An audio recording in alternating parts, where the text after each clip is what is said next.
আসসালামু আলাইকুম। আজকে আমি ইউনিট 1 এর লেসন 2 টা আলোচনা করব। ক্লাস 8 এর লেসন 2 নকশিকান্থা।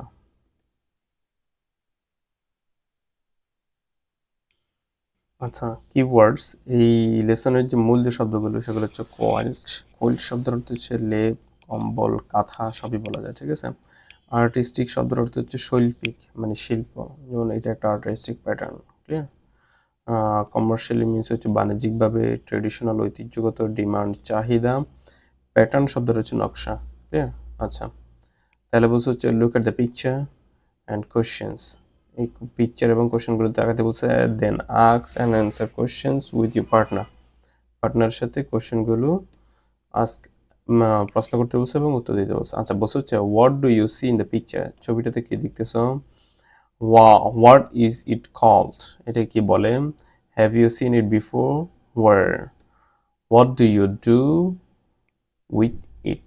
আচ্ছা, এখানে গেল কিছু কোশ্চেন। এবার আমরা এখানে excerpt from the field of embroidery quilt by Jasimuddin, excerpt শব্দ হচ্ছে উদ্ধৃতি। তাহলে কিসের উদ্ধৃতি? জসিমউদ্দিনের নকশি কাঁথার মাঠ, ঠিক আছে, নকশি কাঁথার মাঠের উদ্ধৃতি। এটা মূলত ইংলিশ ট্রান্সলেশন, যেটা ছিল হচ্ছে ইএম মিলফোর্ডের। Okay, let's start. বলছে হচ্ছে spreading the embroidery quilt she works the live long night as if her poet were on his বেরিফড plight. Clear? Verified শব্দের অর্থ হচ্ছে বিচ্ছিন্ন করা। বেরিফড শব্দের অর্থ কি? বিচ্ছিন্ন করা। আর স্প্রেডিং দ্য এমব্রয়ডারি কোয়েল্ট, তাহলে এই লাইনটুকুর অর্থটুকু কিভাবে পড়ি? যে স্প্রেডিং শব্দটা হচ্ছে ছড়িয়ে দেওয়া, ছড়িয়ে ছিটিয়ে দেওয়া, ঠিক আছে।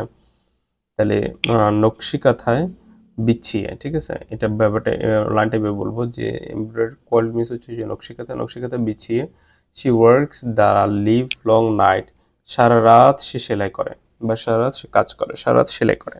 তাহলে নকশি কাঁথা বিছিয়ে সে সারা রাত কাজ করে। আচ্ছা, as if her pot were on his বেরিফড plight, বস হচ্ছে যেন তার কবি, যেন তার কবি আহ, যেন তার কবি বলা যেতে পারে বিরহের বেদনায় পড়ে আছে, ঠিক আছে। বিরিফ শব্দ হচ্ছে বিচ্ছিন্ন করা, প্লাইড মিন্স হচ্ছে অঙ্গীকার, তবে এখানে আসবে হচ্ছে লাইনটাগুলোর অর্থ বলবো হচ্ছে বিরহের বেদনায়। Many a joy and many a sorrow is written on a breast, বলছে হচ্ছে তার মনে, ঠিক আছে, তার মনে বা তার বুকে অনেক জয়, অনেক সরো, ঠিক আছে, অনেক দুঃখ বেদনা আছে। The story of Rupa's life is দিয়ার, আর এই স্টোরিটা হচ্ছে রূপার যে জীবন, ঠিক আছে, রূপাইয়ের যে জীবন। লাইন বাই লাইন এক্সপ্রেসড, ঠিক আছে, যেটা হচ্ছে লাইন বাই লাইন ধরে প্রকাশ করা আছে। How will he bear the pain, মাদা, কিভাবে তার এই যে যন্ত্রণা সে ভোগ করবে বা বহন করবে। On this cold lines all my pain my grief embroid line by line, বস হচ্ছে এই এরিয়ার উপরে, এই কাঁথায় লেগে আছে বা এই কাঁথার উপরে লেগে আছে, এটা লেগে আছে, কাঁথায় লেগে আছে আমার সকল যন্ত্রণা, সকল দুঃখ কষ্ট, যেটা লাইন বাই লাইন নকশা করা আছে বা লাইন বাই লাইন সেলাই করা আছে। সো লে ইট অন মাই গ্রেভ, সুতরাং আমার কবরে এটা বিছিয়ে দিও মা। This picture of my grief, আর এই ছবিটা হচ্ছে আমার দুঃখের। That is his mind, sorry, that his and mine upon it breast may mingling find relief, বোঝাচ্ছে যেন আমার আর তার বেদনাগুলো মে মিংলিং ফাইন্ড রিলিফ, সবখানে যেন মুক্তি পায়, ঠিক আছে। মিংলিং শব্দ হচ্ছে একত্র করা, ফাইন্ড রিলিফ। আচ্ছা, এর বোঝ হচ্ছে same. Read the text and to know about nakshikantha, nakshikantha সম্পর্কে কিছু জানতে বলছে। আচ্ছা, nakshikantha is a kind of embroidered quilt, বলছে হচ্ছে নকশিকান্থা যেটা, এটা হচ্ছে একটা নকশাকৃত কাঁথা। The name was taken from Bangla word naksha which means the artistic pattern, বলছে হচ্ছে দ্য নেম, এই নামটা মূলত নেওয়া হয়েছে বাংলা ওয়ার্ড নকশা থেকে, যার অর্থ হচ্ছে শৈল্পিক, যার মূলত অর্থ হচ্ছে শৈল্পিক যে প্যাটার্ন সেটা, নকশা অর্থ শৈল্পিক pattern. It is a kind of traditional craft, এটা হচ্ছে একটা ঐতিহ্যগত ক্রাফট, ঐতিহ্যগত শিল্প, and is said to be indigenous to Bangladesh and West Bengal India, বলছে এটাকে বলা হয় দেশীয় কাপড় বা দেশীয় জিনিস বাংলাদেশের এবং ইন্ডিয়ার পশ্চিম বাংলার দেশীয় কাজ, ঠিক আছে। এর বলছে যে the art has been practised in rural Bengal for centuries, আর এই যে আর্ট যেটা, শিল্প যেটা, এটা প্র্যাকটিস করা হচ্ছে প্র্যাকটিস করা হচ্ছে গ্রামীণ জীবনে বহু শতক ধরে, ক্লিয়ার, ফর সেঞ্চুরিজ।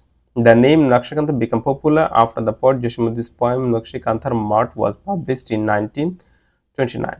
বলছে হচ্ছে এই যে নকশিকাঁথা যে বিষয়টুকু, নকশিকাঁথা এটা জনপ্রিয় হয়েছিল জসীমউদ্দিনের কবিতার পরে, আর যে কবিতাটা ছিল নকশিকান্থার মাঠ, আর এটা পাবলিশ করা হয় 1929 সালে।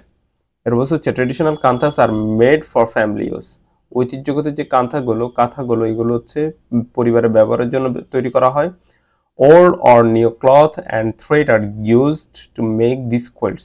বলছে হচ্ছে পুরাতন এবং নতুন যে কাপড় আছে এবং সুতা আছে, এগুলো মূলত এই কাঁথা তৈরি করার ক্ষেত্রে ব্যবহৃত হয়। Mymensingh, Jamalpur, Rajshahi, Faridpur, Bogura and Jashore are most famous for this craft.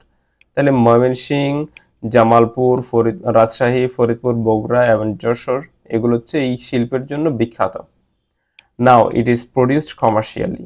এটা এখন প্রডিউস করা হয়, উৎপাদন করা হয় বাণিজ্যিকভাবে। You can find them in many expensive handicraft shops in cities. তাহলে তুমি এগুলো খুঁজে পাবে, এক্সপেন্সিভ শব্দ হচ্ছে ব্যয়বহুল, হ্যান্ডিক্রাফট মিনস হচ্ছে হস্তশিল্প বা হাতে তৈরি শিল্প। তাহলে তুমি এগুলো খুঁজে পাবে শহরের বিভিন্ন হস্তশিল্প হাতে তৈরির দোকানগুলোতে। The quilts are now in great demand because of the colorful patterns and designs embroidered on them. বলছে হচ্ছে এই যে কাঁথাগুলো এগুলো বর্তমানে অনেক বেশি চাহিদা সম্পন্ন। এর কারণ হচ্ছে এর